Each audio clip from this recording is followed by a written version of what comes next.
હાલો વિદ્યાર્થી મિત્રો, good morning.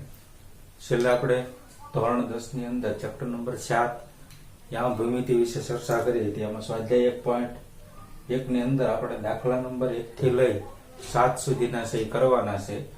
દાખલા નંબર 1 થી 3 આપણે ગઈકાલે જોયું. આજે દાખલા નંબર 4 જોઈએ, પણ એની પહેલા કે આજના હોમવર્ક ની અંદર ઘણા બધા હોમવર્ક મોકલ્યું છે, પણ મોટા ભાગના એ છે આ ગઈકાલનું જે બોર્ડ વર્ક હતું એ કરીને મોકલેલું હતું.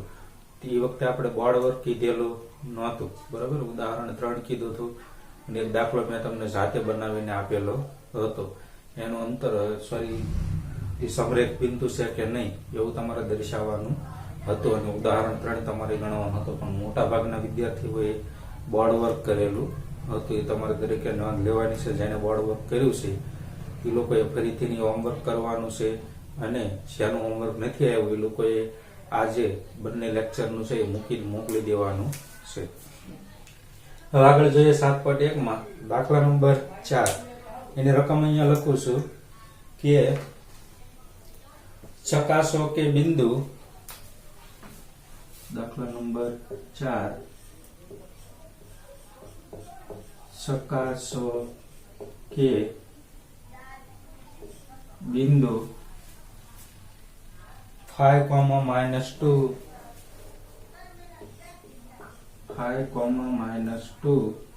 બીજું બિંદુ આપેલું છે 6,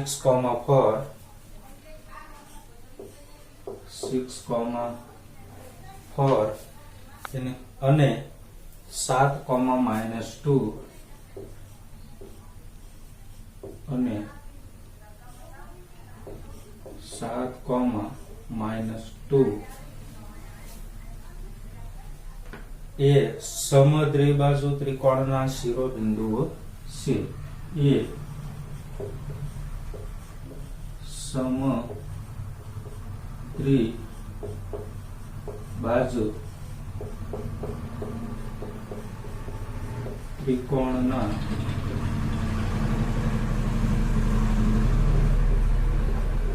શિરોબિંદુ.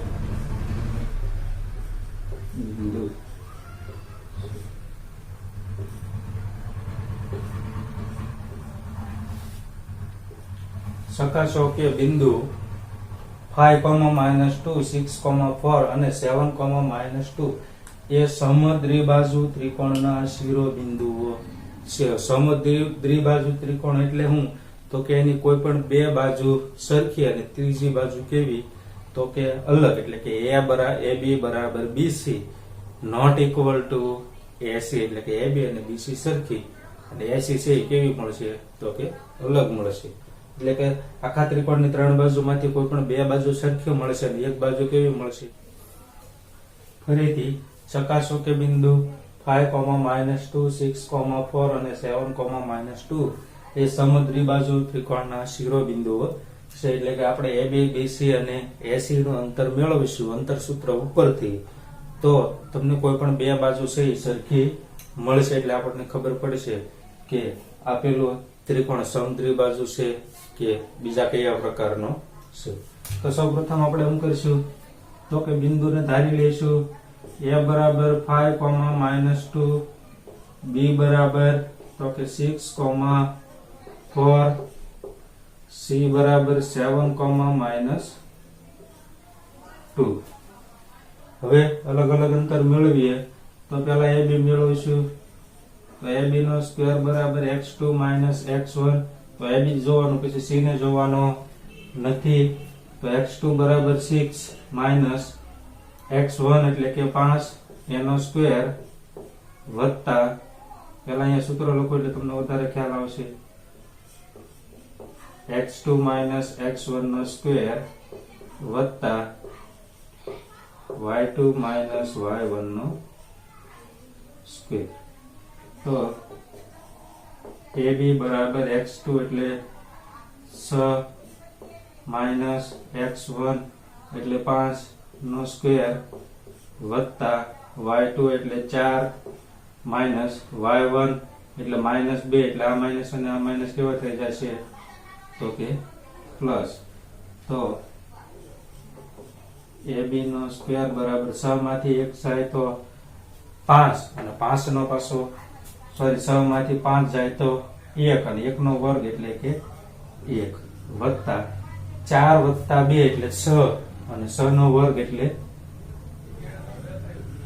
36 તો કેટલા મળશે આપણને તો કે 37 તો AB બરાબર 37 પણ કેવા તો કે વર્ગમૂળમાં આ વર્ગ છે એ બરાબરની આ બાજુ આવે એટલે થઈ જશે તો કે વર્ગમૂળ તો AB મળ્યો આપણને હવે BC લઈએ તો BC નો સ્ક્વેર બરાબર હવે સૂત્ર લખતો નથી સૂત્ર આપણે એક વખત અહીંયા ઉપર લખી નાખ્યું તો BC બરાબર x2 - x1 તો BC ની અંદર x2 એટલે 7 માઇનસ x1 એટલે 6 એનો સ્ક્વેર વત્તા y2 માઇનસ y1 y2 એટલે -2 માઇનસ y2 એટલે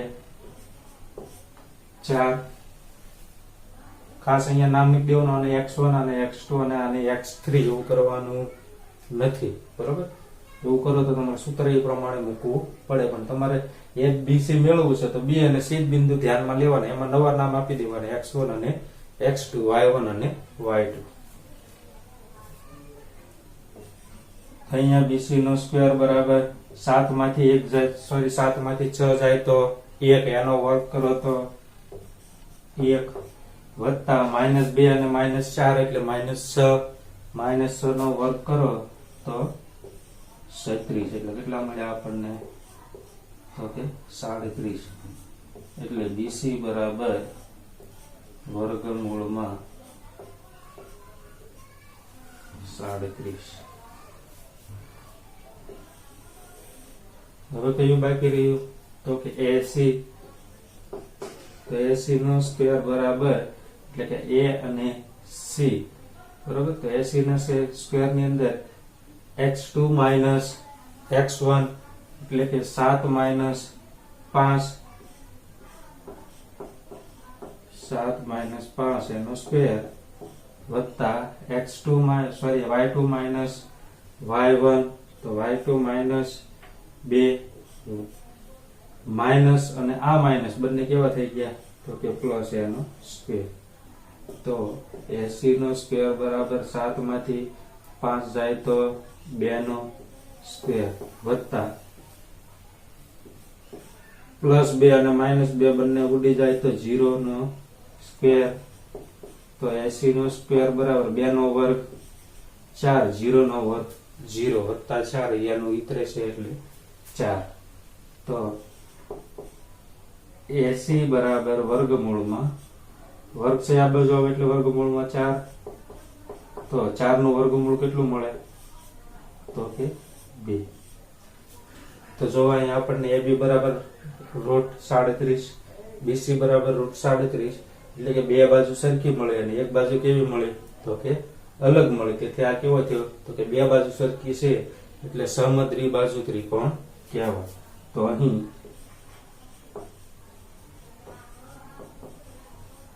AB બરાબર BC બરાબર એટલે કે AB અને BC બંને સરખી છે એટલે બરાબર અને AC આ બંનેમાંથી સરખી આ બંને આરે સરખી થતી નથી એટલે નોટ ઇક્વલ ટુ AC તેથી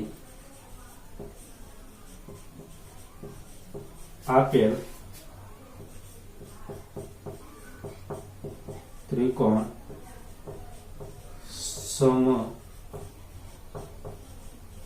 દ્વિબાજુ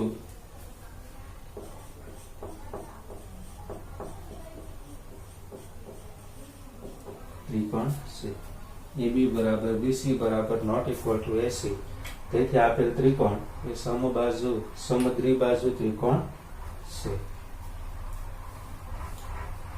ત્રણ બિંદુ આપેલા છે ABC નામ દર્શાવી દેવાનું સમબાજુ ત્રિકોણ ગોતવો છે તો કોઈ પણ ત્રિકોણ તમને ગોતવાનું કે પહેલા તમારે ત્રણેય બાજુ મેળવી લેવાની બાજુના અંતર મેળવી લેવાના AB BC અને AC એટલે અહીંયાથી અલગ થશે બરોબર બાકી દરેક ત્રિકોણ હોય ચતુષ્કોણ હોય દરેક વખતે આ જ રીત પણ છેલ્લે અહીંયા આવો ત્યારે અહીંયા તમારી રીત ફરે સમદ્વિબાજુ હોય તો આ યાદ રાખવાનું સમાંતર હોય તો AB BC અને 80 યાદ રાખવાનું. કાટકોણ હોય તો AB નો સ્ક્વેર વત્તા BC નો સ્ક્વેર બરાબર 80 નો સ્ક્વેર. અને વિષમ બાજુ ત્રિકોણ હોય તો AB not equal to BC not equal to AC. બે જગ્યાએ નોટ ઇક્વલ ટુ આવશે, અહીંયા પણ અને અહીંયા પણ. એમાં તમને ગઈકાલે ત્રિકોણની અંદર છે એ લખાવેલું હતું, બરોબર. ત્યાં સુધી એટલે કે અહીંયા સુધી તો દરેક સેમ રીત છે એ આ મુજબ આવશે. હવે આગળનો દાખલા નંબર 5 જોઈએ તો એની પહેલા તમારે થોડીક ચતુષ્કોણ વિશે માહિતી લેવી પડશે. જેમ આપણે ગઈકાલે દાખલા નંબર 2 છે એ જોયો તો એની પહેલા આપણે શું કર્યું હતું તો કે ત્રિકોણ વિશેની માહિતી મેળવી હતી. હવે આપણે ચતુષ્કોણ આવશે તો ચતુષ્કોણ વિશે પણ થોડી માહિતી લઈ લઈએ. તો ચતુષ્કોણ ABC માં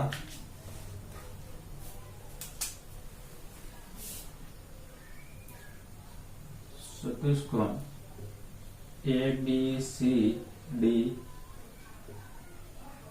માં ચતુષ્કોણ ABCD માં જો AB બરાબર BC બરાબર CA સોરી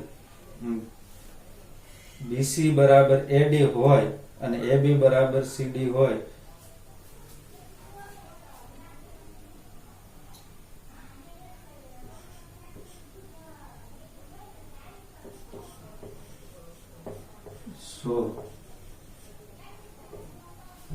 AB બરાબર એટલે હું અહીંયા ચતુષ્કોણ દોરું છું એક તમારી જાણકારી માટે.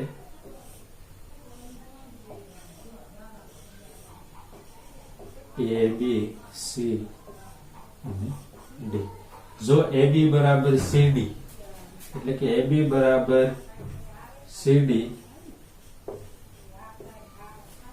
અને AB બરાબર CD અને AD બરાબર BC અને AD બરાબર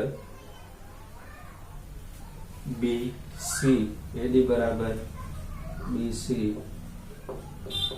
હોય તો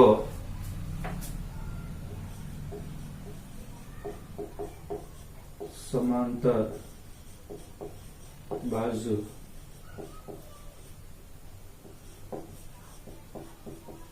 ચતુષ્કોણ બને.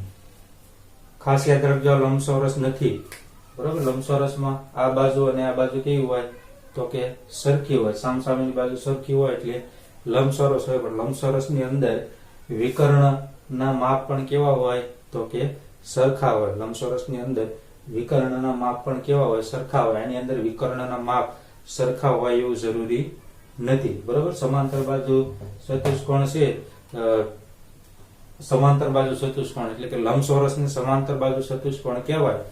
સમાંતર બાજુ ચતુષ્કોણને લંબચોરસ કહેવાય નહીં. ખાસ યાદ રાખજો કે લંબચોરસને સમાંતર બાજુ ચતુષ્કોણ કહેવાય પણ સમાંતર બાજુ ચતુષ્કોણને લંબચોરસ કહેવાય નહીં.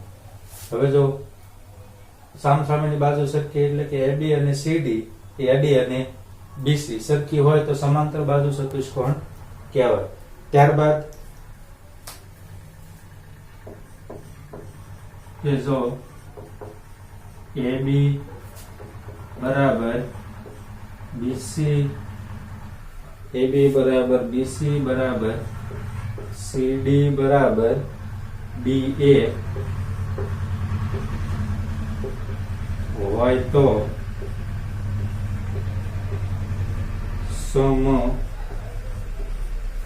સમબાજુ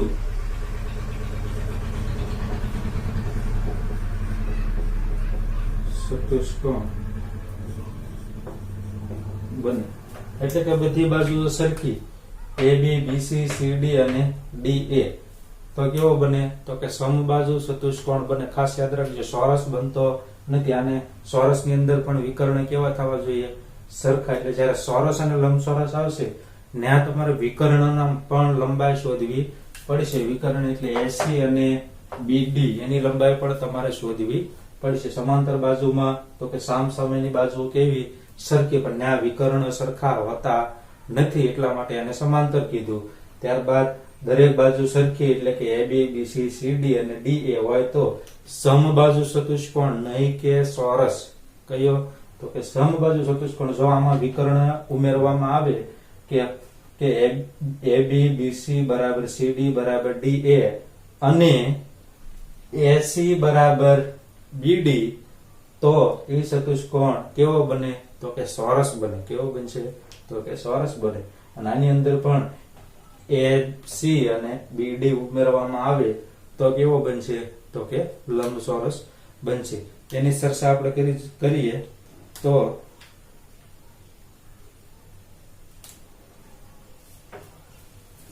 જો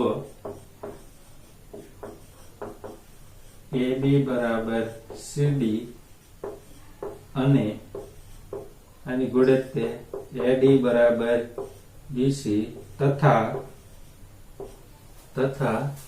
AC બરાબર BD તથા AC બરાબર BD હોય તો લંબ ચોરસ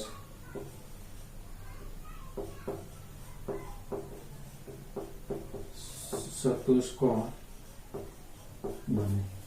યાદ રહેશે સમાંતર બાજુ અને લંબચોરસમાં એ સમાંતર બાજુમાં AB અને CD AD અને BC બંને સામસામેની બાજુ સરખી આવે છે પણ આની અંદર છે વિકર્ણ સરખા આવતા નથી. આની અંદર વિકર્ણ સરખા આવે છે એટલે આને આપણે લંબચોરસ કીધું. આને શું કીધું તો કે સમાંતર બાજુ.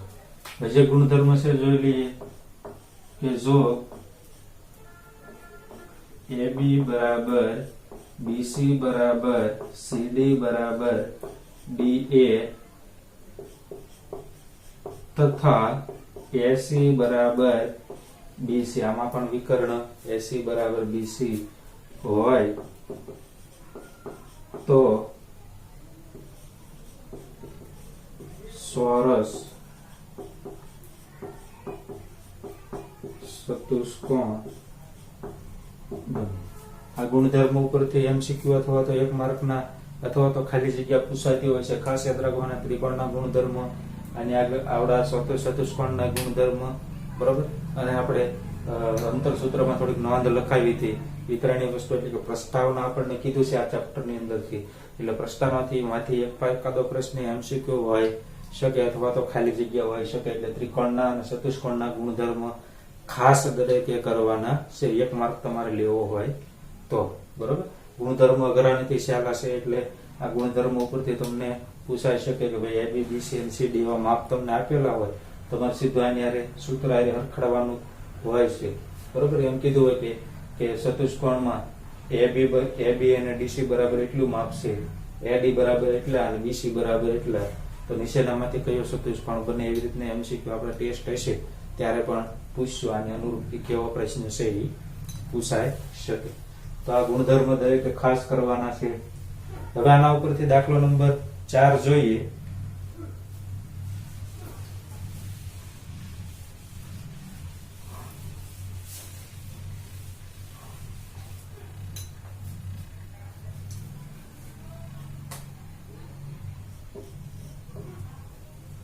દાખલા નંબર 5 જોઈએ. તો દાખલા નંબર 5 ની રકમ મોટી છે પણ હું અહીંયા તમને ગણાવવાની કોશિશ કરું છું.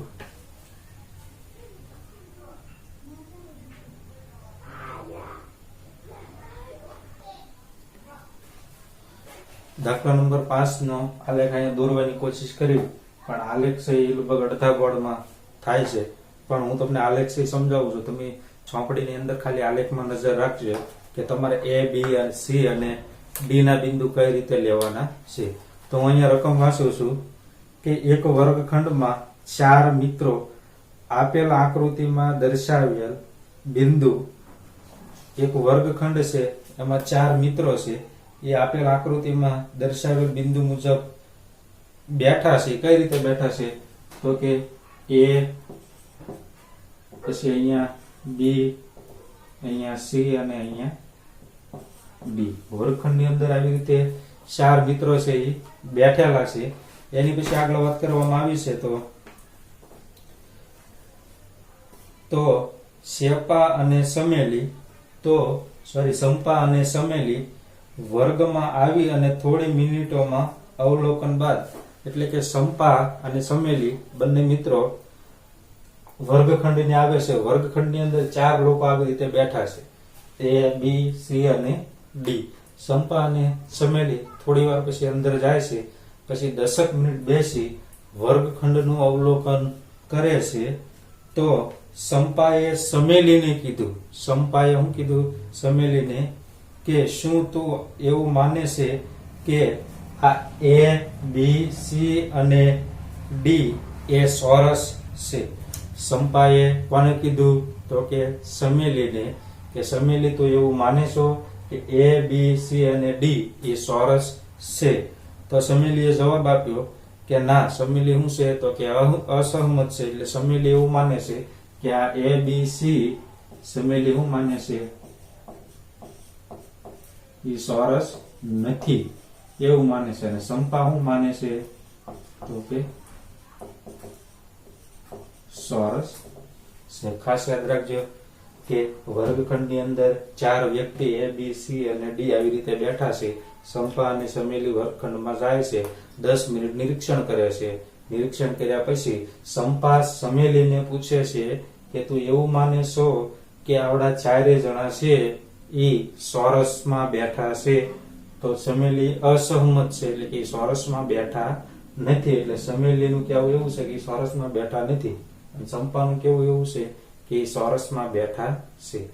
તો હવે આપણે ગોતવાનું છે કે ચોરસમાં બેઠા છે કે બીજા કોઈમાં, એટલે કે બીજા ચતુષ્કોણમાં. જો આપણે ખાલી અહીંયા ચોરસની વાત છે તો ચોરસ માટે આપણે હમણાં લખાયું હતું કે બધી બાજુ સરખી, એટલે કે AB બરાબર BC બરાબર CD બરાબર DA. પણ આ સમાંતર સમબાજુ થયો, ચતુષ્કોણ કયો થયો? સમબાજુ. તો હજી આપણે AC અને BD આ આપણે વિકર્ણ પણ મેળવશું.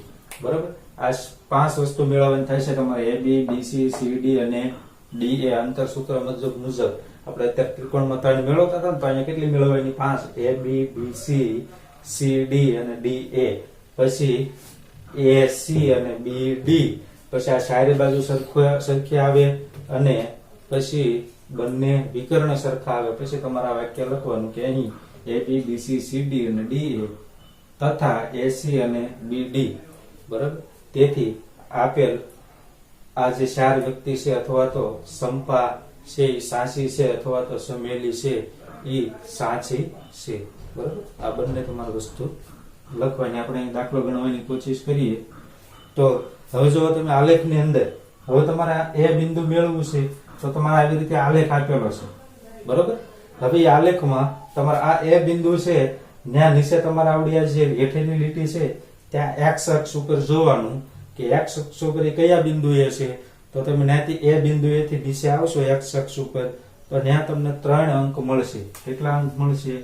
3 અંક મળશે. એટલે આપણે પહેલા એ બિંદુ લઈએ તો 3, પછી આ બાજુ તમે y અક્ષ ઉપર જશો તો ત્યાં તમને બિંદુ મળશે તો કે 4, એટલે 3, 4. એના પછી બી બિંદુ લખીએ.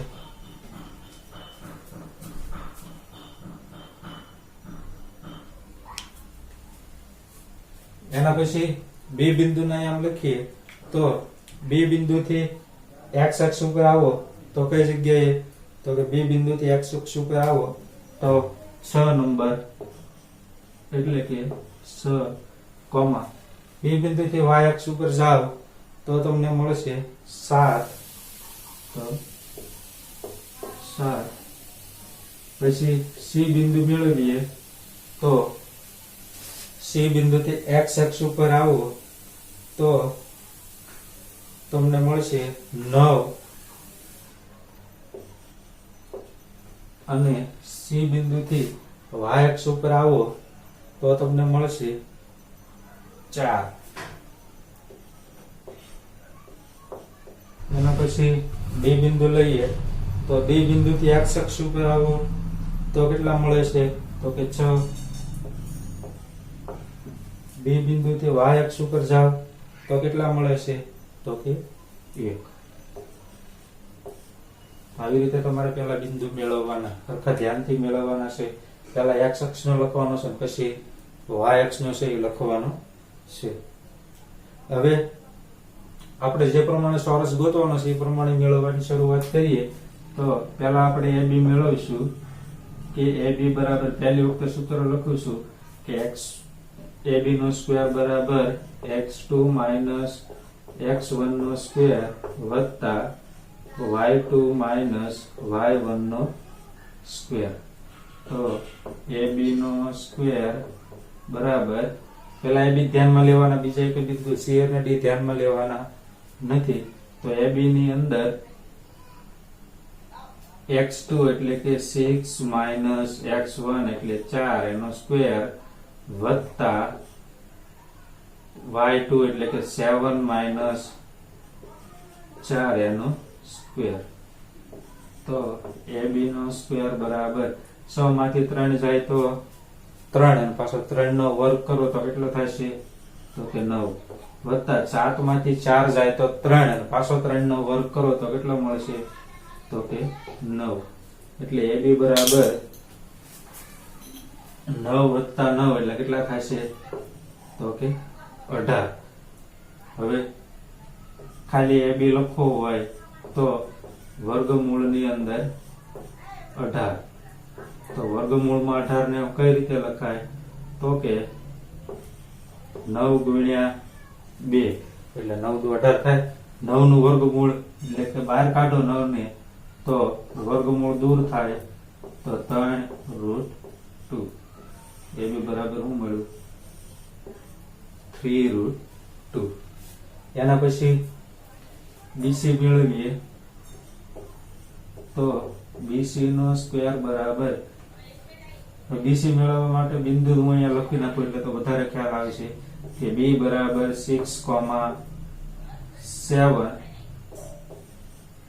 અને C બરાબર 9,4. બિંદુ લખી નાખો એટલે તમારે અટવાનું. હવે જો BC નો સ્ક્વેર બરાબર x2 માઈનસ x1 એટલે કે 9 માઈનસ x1 એટલે 6 એનો સ્ક્વેર વત્તા y2 માઈનસ y1 એટલે કે 4 માઈનસ 7 નો સ્ક્વેર. તો BC નો સ્ક્વેર બરાબર 9 માંથી 6 જાય તો 3 અને 3 નો વર્ગ કરો તો 9 વત્તા 7 માંથી 4 જાય તો 3 અને એનો વર્ગ કરો તો 9. 9 વત્તા 9 એટલે 18. તો BC નો સ્ક્વેર અથવા તો સ્ક્વેર દૂર કરી નાખો એટલે વર્ગમૂળમાં 18. તો અહીંયા આપણે વર્ગમૂળમાં 18 આવ્યું હતું, એનો જવાબ આપણે શું આવ્યો? 3√2. તો અહીંયા પાછું સીધું લખી નાખવાનું કે BC બરાબર 3√2. હવે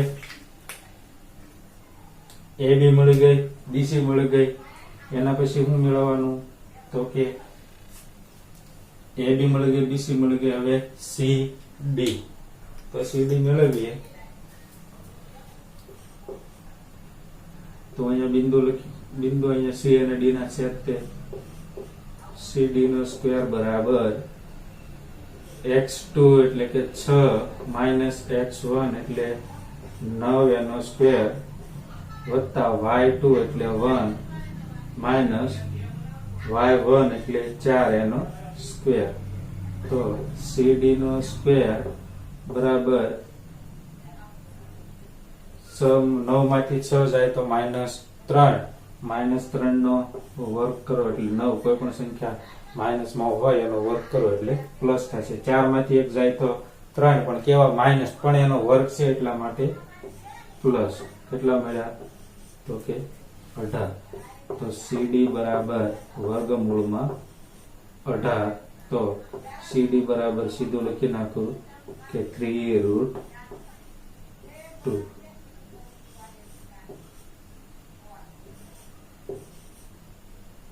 એના પછી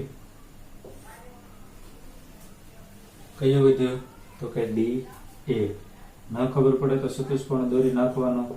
પેલા ડી બિંદુ અહીંયા લખું 6,1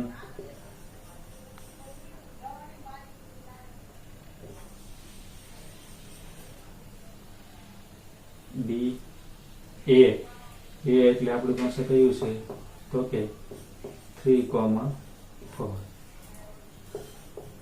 તો ડી નો સ્ક્વેર બરાબર x2 એટલે 3 માઇનસ નો સ્ક્વેર વત્તા y2 એટલે 4 માઇનસ 1 નો સ્ક્વેર. તો ડી બરાબર ડી નો સ્ક્વેર બરાબર 6 માંથી 3 જાય તો 3 નો વર્ગ કેટલો થાય તો કે 9 વત્તા 4 માંથી 1 જાય તો 3 નો વર્ગ એટલે 9 બરાબર 18. તો ડી બરાબર વર્ગમૂળની અંદર 18. તો ડી બરાબર 3√2. તો જો આપણને શાયરી બાજુ કેવી મળે તો કે સરખી મળે. એ બી બી સી સી ડી અને ડી એ શાયરી બાજુ સરખી મળે એનો અર્થ એવો થયો કે આ ચતુષ્કોણ કાં તો સમબાજુ હશે બરોબર, અથવા તો કેવો હશે તો કે ચોરસ હશે.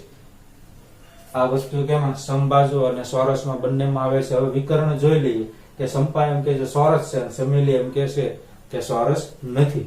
તો જો બંનેના વિકર્ણ સરખા થશે તો ચોરસ હશે.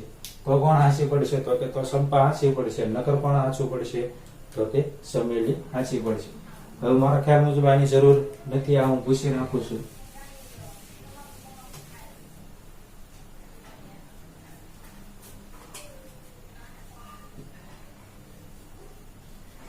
હવે વિકર્ણ તો કે ચતુષ્કોણ એબીસીડી માં એસી અને બી ડી. તો પેલા એસી મેળવીએ તો એસી પેલા એના યામ લખી નાખો અહીંયા.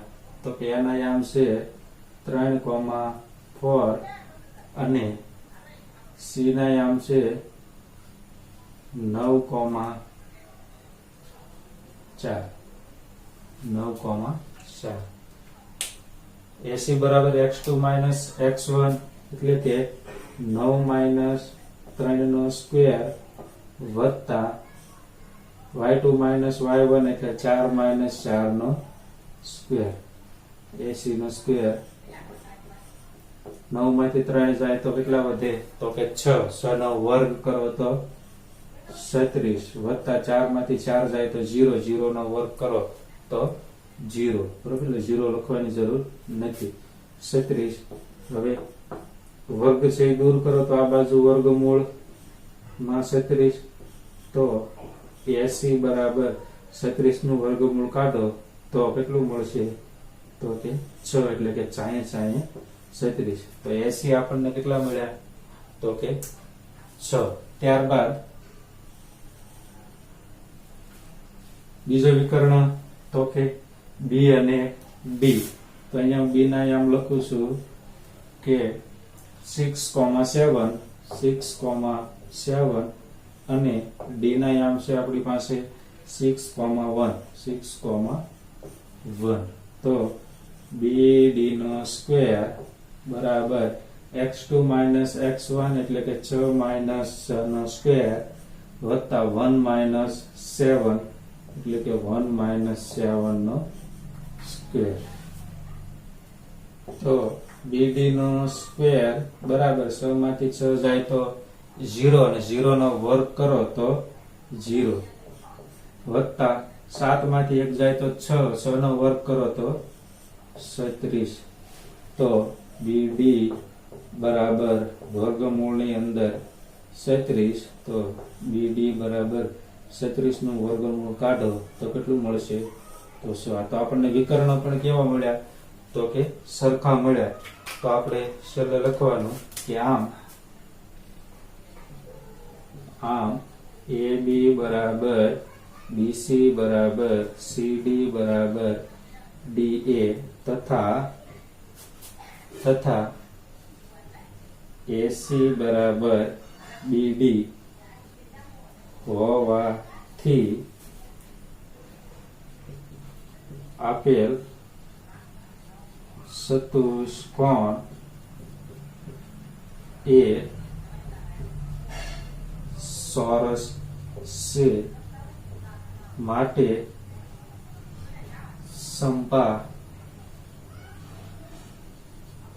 સાચી છે. માટે સંપા છે સાચી છે. આવી રીતે આપણે દાખલા નંબર 5 છે ગણવાનો હતો કે તમને એક વર્ગખંડની અંદર 4 વિદ્યાર્થી એટલે કે એનું એકનું નામ A, B અને C એવી રીતે નામ છે. સંપા અને સમેલી બંને વર્ગખંડની અંદર જાય છે, 10 મિનિટ બધું જોવે છે. પછી સંપા સમેલીને કહે છે કે શું તું એવું માને છો કે આ 4 જણા બેઠા એ ચોરસમાં બેઠા છે? તો સમેલી એવું કીધું કે ના, એવું એટલે કે સહમત થઈ નહીં. એટલે કે સમેલીનું એવું કેવું છે કે ચોરસમાં બેઠા નથી, પણ સંપાનું એવું કેવું છે કે એ ચોરસમાં બેઠા છે. તો બંનેમાંથી કોણ સાચું હશે? તો ચોરસની વાત કરવામાં આવી છે, તો ચોરસમાં આપણે આ ગુણધર્મ યાદ રાખવાનો, A, B, C, C, D અને DA એટલે કે બધી બાજુ સરખી અને એને વિકર્ણ પણ કેવા સરખા. જો અહીંયા અટકી જવાનું નથી. આ બે વસ્તુ નહીં ગણો તો એવું માનવામાં આવશે કે આ છે સમબાજુ ચતુષ્કોણનું તમે કરેલું છે, પણ આપણે કોનું ગુણ ગણવાનું છે? તો કે ચોરસનું. પણ એ વાત કરવામાં કે સંપાસે સમેલીને પૂછે કે આવડા હું સમબાજુ ચતુષ્કોણમાં બેઠેલા છે, જો એવું કીધું હોય તો આપણે અહીંયા સુધી જ ગણવું, બરોબર? ચોરસનું કહેતો અહીંયા સુધી. આ બંને સરખા માપ ન આવે, બરોબર? આ બંને સરખા માપ ન આવે તો ચોરસ કહેવાય નહીં. તો પછી આની કઈ જરૂર છે નહીં. પછી ખાલી આ કેવા બનશે? તો કે સમબાજુ બનશે. તો આવી રીતે તમારે A, B, C, C, D ખાસ યાદ રાખવાનું. ચોરસ ચતુષ્કોણની વાત કરવામાં આવે તો તમારે A, B, C, C, D અને DA એ ફરજિયાત મેળવવાનું છે. ત્રિકોણની વાત કરવામાં આવે તો AB પછી BC અને CA એટલે કે ત્રિકોણમાં 3 બાજુ મેળવવાની, ચતુષ્કોણમાં 4 બાજુ મેળવવાની. પછી ચોરસ અને લંબચોરસ હોય તો વિકર્ણ મેળવવાના, પણ ચોરસ અને લંબચોરસ અન્ય કીધું હોય તમને તો તમારે વિકર્ણ મેળવવાના નહીં. ખાસ યાદ રાખવાનું, ચોરસ અને લંબચોરસની અંદર વિકર્ણ ફરજિયાત મેળવવાના, બાકીમાં મેળવવાના નહીં. તો આવી રીતે આપણે દાખલા નંબર 5 છે ગણવાનો હતો. આવતા લેક્ચરની અંદર આપણે દાખલા નંબર 6 અને 7 એટલે કે આવતીકાલે આપણે સ્વાધ્યાય 7.1 છે એ પૂર્ણ કરીશું. થેન્ક યુ વિદ્યાર્થી મિત્રો.